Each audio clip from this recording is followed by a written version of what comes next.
síndrome de condensación pulmonar y lo que sería el síndrome de neuronal o de siguiente.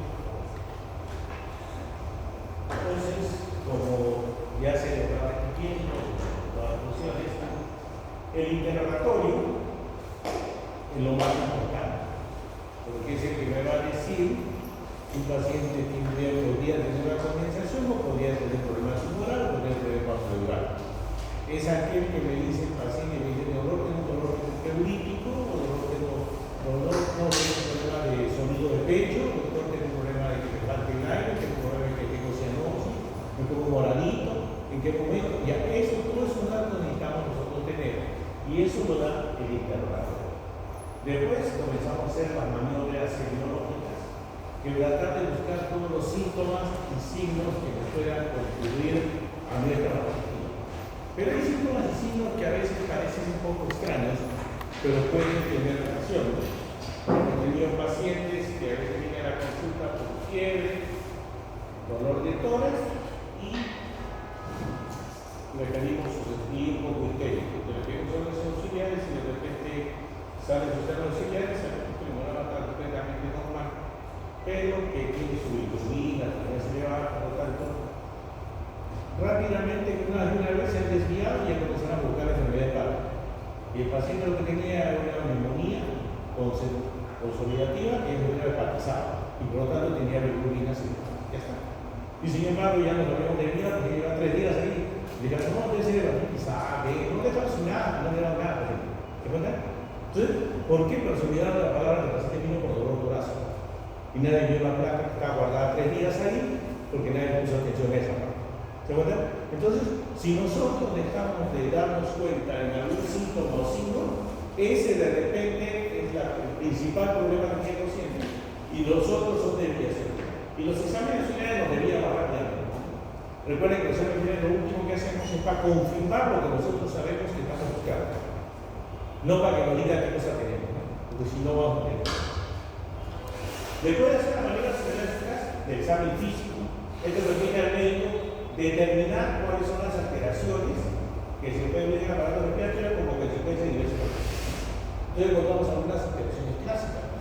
Pero si el paciente tiene tirajes, si el paciente tiene cianosis, si tiene dedos en el tambor, si el paciente tiene edema nasal, si el paciente usa oxígeno, todo eso estamos viendo. Pero no va a ser personalista, ni viene el paciente, ya acercarte al paciente y ya le todo eso. Y eso es lo primero que tenemos que rápidamente observar cualquier característica que te indique que tiene el paciente algún grado de dificultad. Y más aún cuando se trata de emergencia. La presencia de tejido pulmonar condensado, o sea, lleno de secreciones, es lo que nosotros nos va a dar el cuadro de la condensación que al final vamos a tratar de discutir el día de hoy. Pero si el paciente no está condensado, sea porque se comió, y los niños más comunes por objetos un poco extraños, se comió un frejonito, una canica, tapó el bronquio. Si no hay la entrada de aire al bronquio, el aire se va reabsorbiendo y se colapsa. Es una atelectasia. Y eso puede suceder. También en los adultos. Entonces, cualquier uno que esté colapsado completamente se va a llamar atelectasia, ¿no? Si la presencia de aire, un líquido en la pared pleural, puede ser un neumotórax subterráneo. Y la disminución difusa del tejido pulmonar puede tratarse de si hay disminución del tejido pulmonar y hay obstrucción de su aire, podemos tener enfermedades obstructivas. La primera obstructiva tenemos el asma, que los demás conocemos, pero también puede ser enfisema o bronquitis crónica o obstrucción de vía aérea. Y a veces el enfisema se guarda en relación a tabaco. Entonces, en nuestra historia clínica ya hemos tenido datos si el paciente fuma o no fuma. Para nosotros es trascendente porque eso nos permite diferenciar. E incluso si el paciente tiene más de 50 años de repente, si tiene antecedente de tabaco, viene porque es un cuerpo de sangre, lo primero que mueve mi cabeza no será cáncer, porque va a asociar a tabaco. Y yo tengo que tener claro que los datos que me ha dado el paciente es lo que me va a orientar hacia qué voy a hacer. O si el paciente tiene un estridor, de repente se trata de vía aérea. Estos originan cambios semiológicos característicos que lo conocemos nosotros como síndromes clínicos semiológicos o los famosos síndromes. Esto depende de la agrupación de síntomas que es lo que vamos a hacer, ¿no? Entonces, estos serán más evidentes cuando mayor sea el daño exclusivo para la persona. Claro, si tengo una neumonía chiquitita, de repente solo me duele un poquito, me fastidia,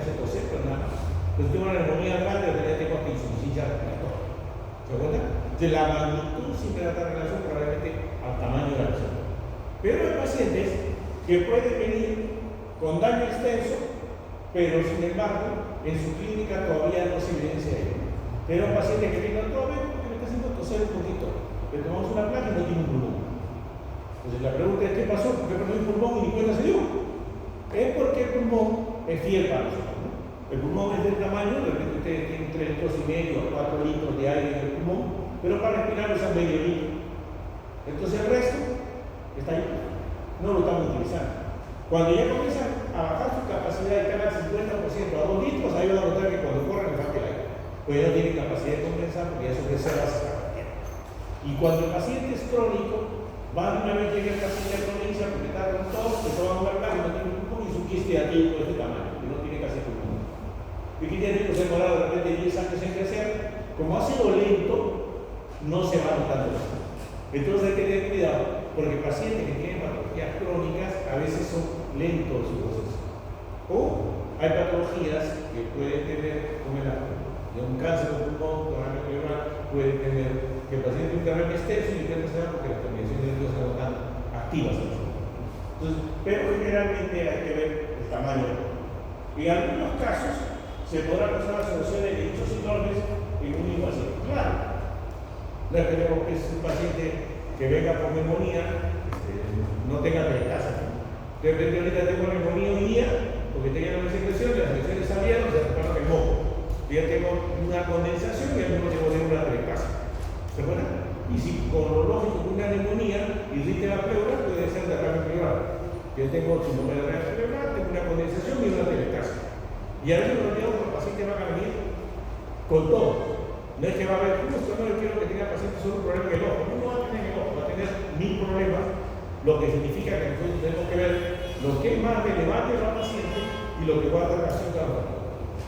Pero no olvidar que muchas de estas patologías guardan relación con patologías crónicas del paciente. Ahorita justo veo la posición de los presidentes que hacen de 7:30 a 8. Les tienen que poner, estaban hablando de lo que casa. Y pone que lo que causa asma, causa arterial vascular, causa fibrosis, te pueden saber paralista, 50 causas de una complicación. Y cada uno guarda muchas de ellas enfermedades crónicas que yo diría el paciente. Entonces, si yo ya sé que ese paciente tiene mala patología, yo tengo una idea de lo que pueda tener. Un ejemplo es el paciente con lupus. Un paciente con lupus generalmente, más de una vez, en pacientes mujeres jóvenes que debutan con derrame pleural bilateral. Es una característica de la enfermedad. Pero el lupus también te causa, más de una viene por enfermedad. Cuando ellos son jóvenes y tienen enfermedad renal, que ya están terminadas, que tienen problema de trasplante, es porque tienen lupus. Yo tengo que saber que no solo me está afectando el pulmón, sino afecta a otros órganos y eso puede ser la causa. Los otros son los pacientes con artritis reumatoidea. Un paciente con artritis reumatoidea puede debutar con derrame pleural, puede tener una fibrosis pulmonar, puede tener los nódulos reumatoideos. Está buscando cáncer, cuando el paciente tiene artritis reumatoidea, es parte de su cuadro normal tener pequeños nódulos. ¿Se acuerdan? O que tenga procesos bronquiales con una abertura. Entonces yo tengo que saber todas las enfermedades y qué repercusión tiene en cada hora, para tener una idea de qué cosas se presentan con esa enfermedad. Y para eso hay que revisar. El paciente tiene esta patología que va asociada y tengo que estar revisando. De acuerdo a cómo se van revisando, especializando y como nosotros van el tiempo van a dar cuenta que existe más patología. Al inicio estamos dándole lo básico que se debe. Siguiente. Y ahí ya lo hemos dicho, ¿no? Hay varios síndromes de condensación que vamos a ver hoy día, pero también hay catequetasa, cavitario, derrame y motores. Y eso depende de cada paciente. Siguiente. Entonces, el que estamos viendo ahora es el de condensación. Y es obvio que los síntomas van a estar en función a qué está pasando.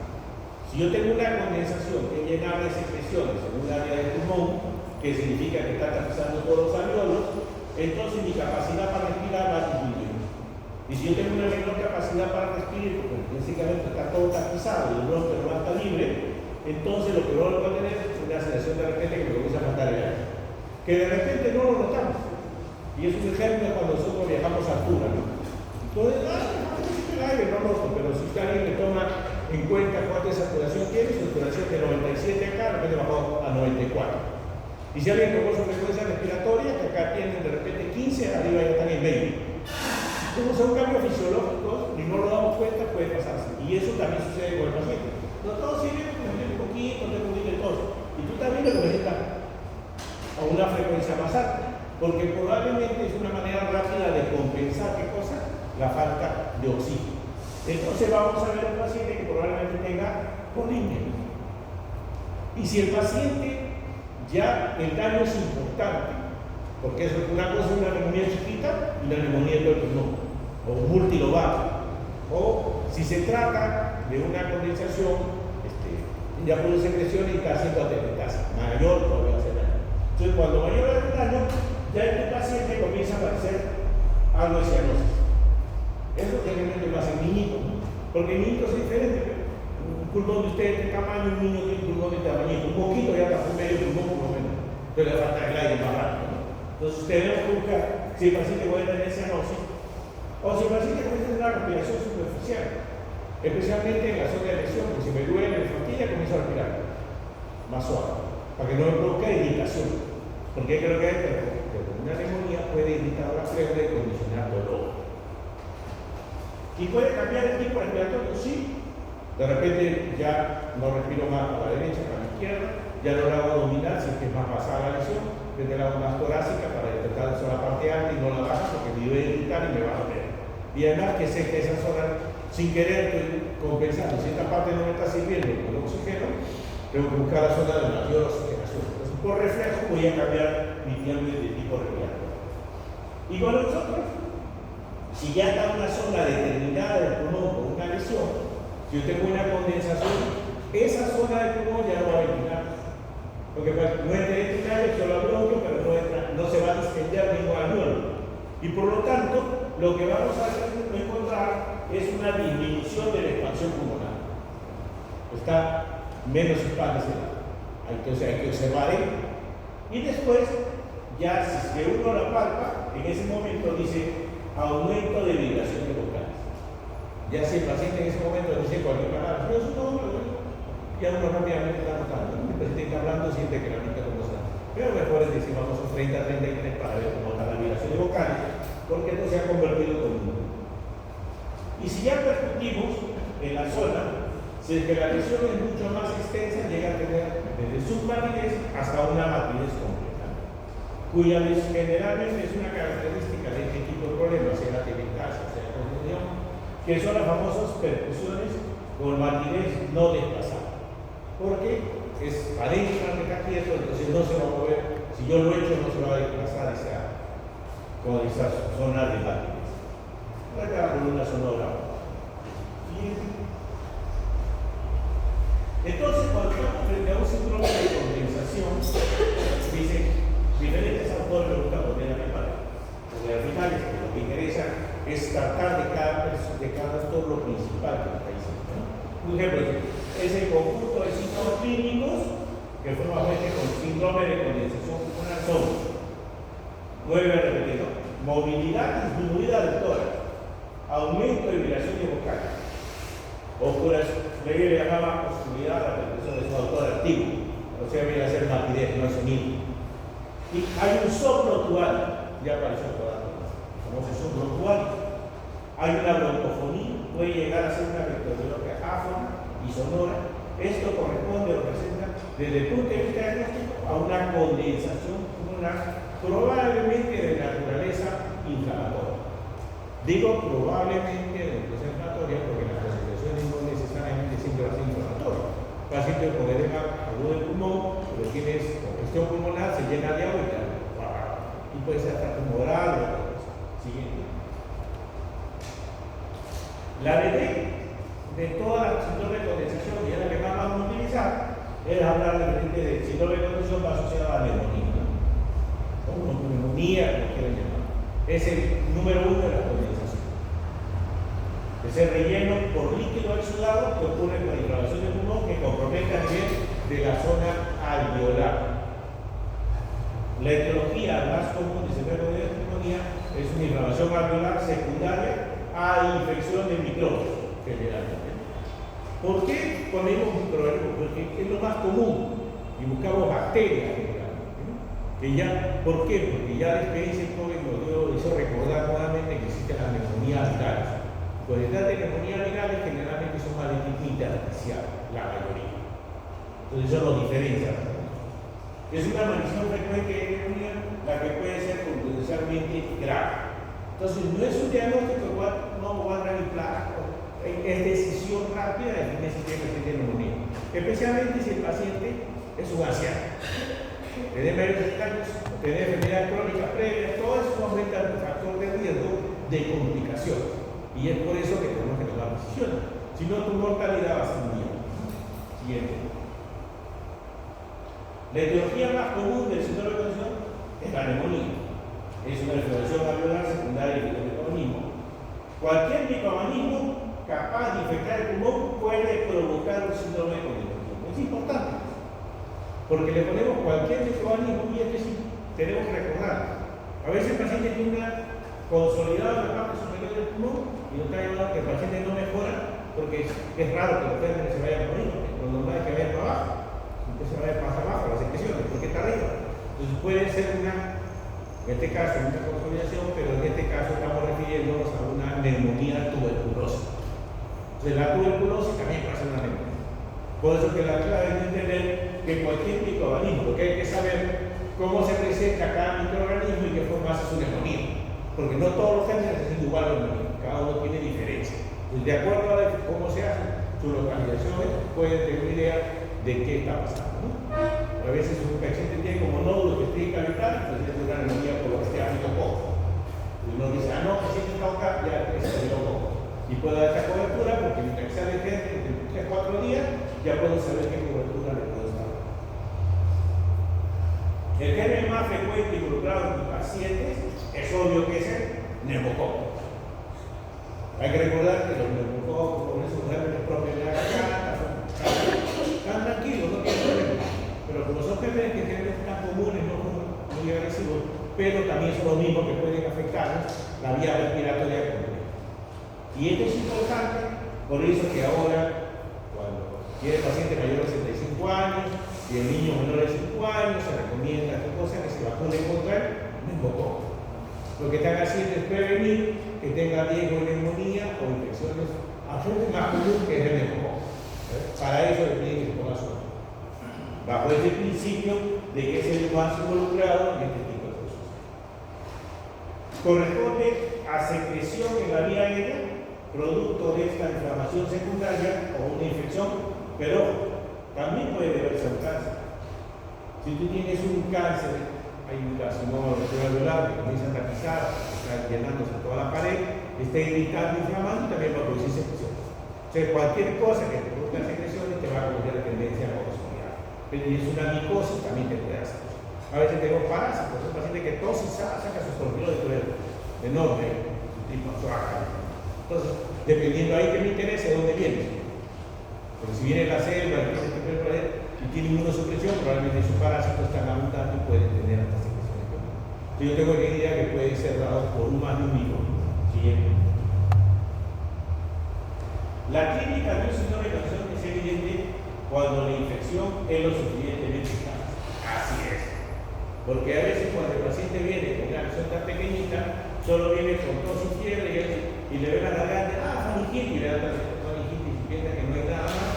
Entonces, o a veces no está resfriado, y el paciente puede estar haciendo una neumonía.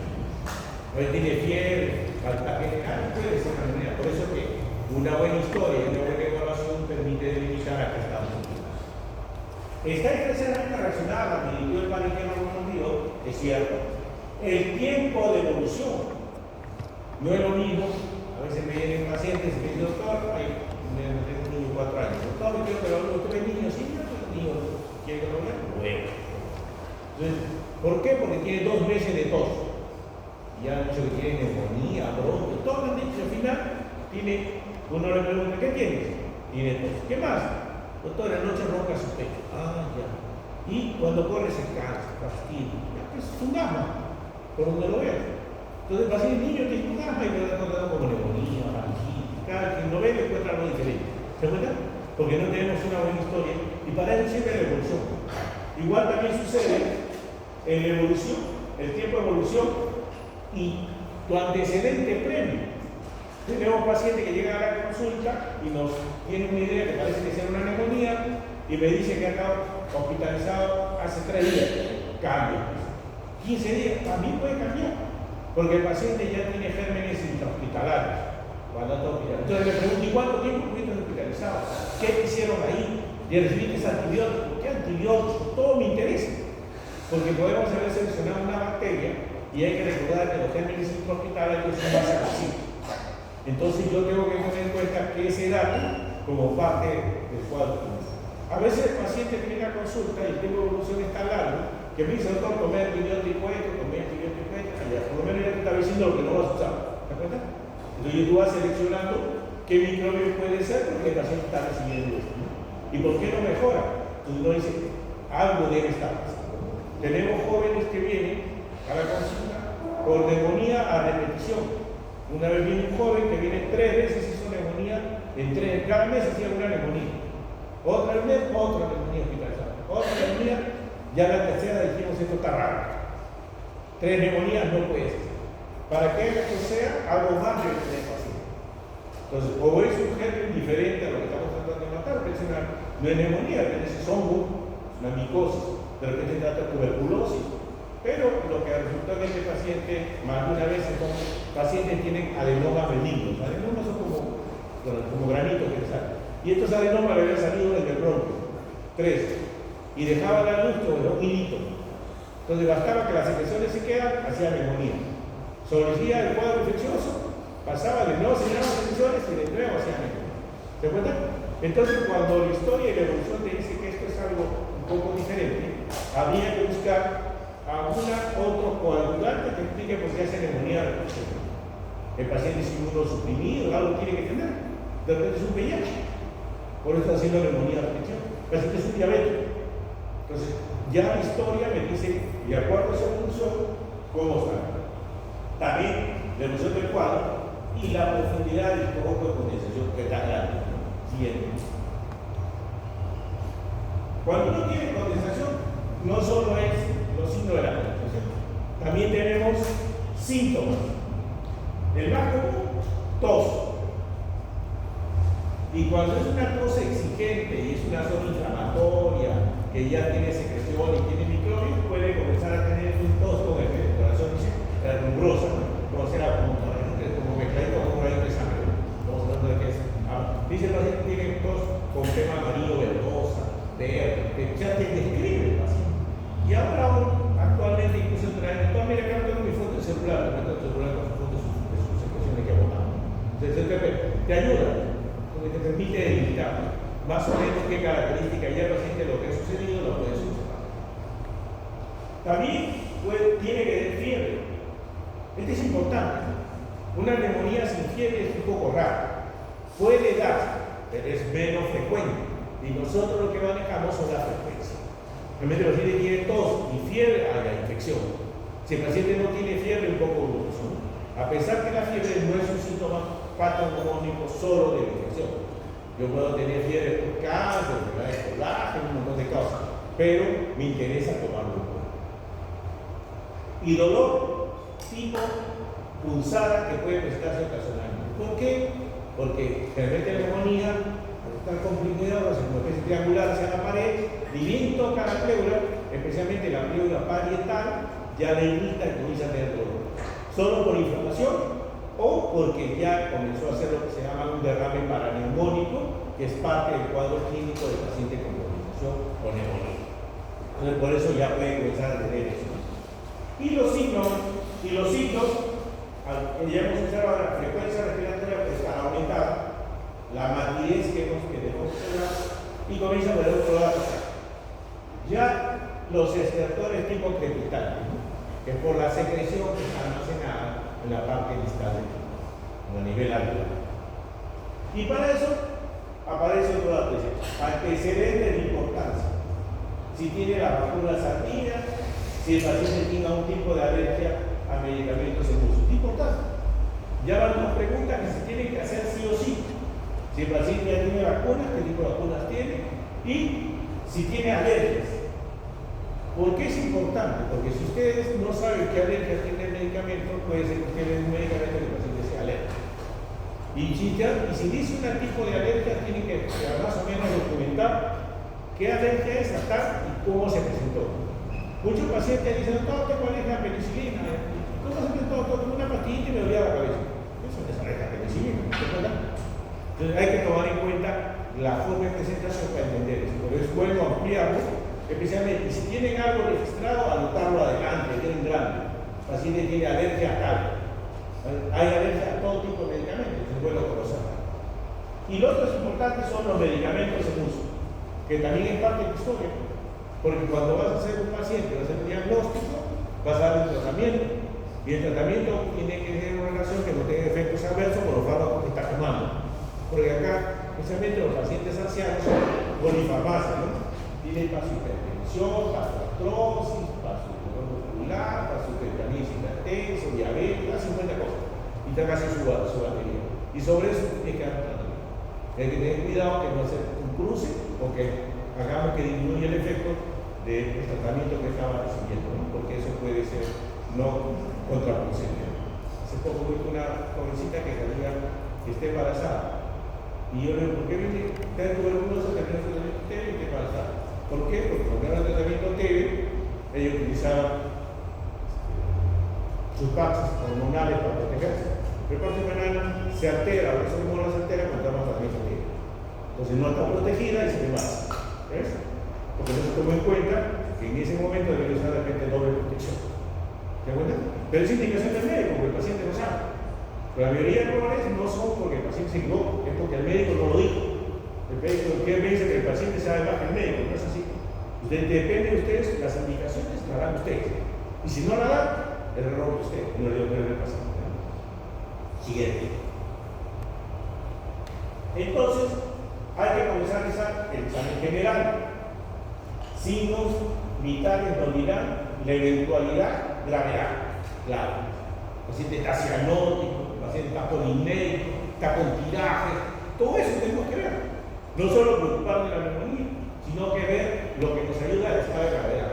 A veces, doctor, esté tranquilo, le ponemos un poco químico de pulso para ver y está con 130, 140 de frecuencia cardíaca. Ah, no, ella se siente